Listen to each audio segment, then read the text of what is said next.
આજ રોજ પંગની ઉત્તરમ અને ચિત્રમાસમ એમાં આજે કાર્તિક સ્વામીનું લગ્ન છે।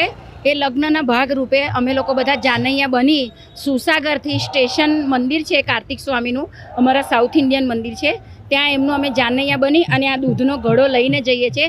આ દૂધથી એમનું અભિષેક થશે અને સાંજે ભગવાનનું કાર્તિક સ્વામીનું વલ્લી દેવીનું લગ્ન થશે। એ ભાગરૂપે અમે જાનૈયા બધા જઈ રહ્યા છીએ। कावड़ यात्रा वो हर कोई इंसान, हर कोई जो डिवोटी है यानी श्रद्धालु है, उनका जो मन का जो भगवान के साथ में प्रार्थना करते हैं उसके हिसाब से ये लोग करते हैं। ये कावड़ यात्रा भी है। कोई लोग मिल्क पॉट यानी पालकुड़म बोलते हैं वो उठा करके अपना पूरा करते हैं। कोई लोग अलहू कुत्तल यानी मतलब पियर्सिंग करके भी वो लोग भी करते हैं। ये अपना अपना जो मन्नता है, मन्नता का ये लोग पूरा करते हैं। क्या नाम आपका? मेरा नाम वेंकटेश है।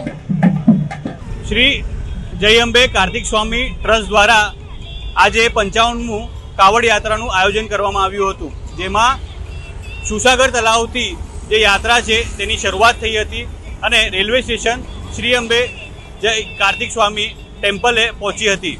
આ 55મું શોભાયાત્રા હતું, જેમાં મોટી સંખ્યામાં દક્ષિણ ભારતના જે તમિલ સમાજના લોકો એકત્રિત થયા હતા અને ભગવાન કાર્તિક સ્વામીની આરાધના કરી હતી। આ જે મંદિર છે પૌરાણિક મંદિર છે, જે ઘણા વર્ષોથી જે રેલવે સ્ટેશન પાસે આવેલ છે અને 100 વર્ષ ઉપરાંત આ મંદિરને થયા છે।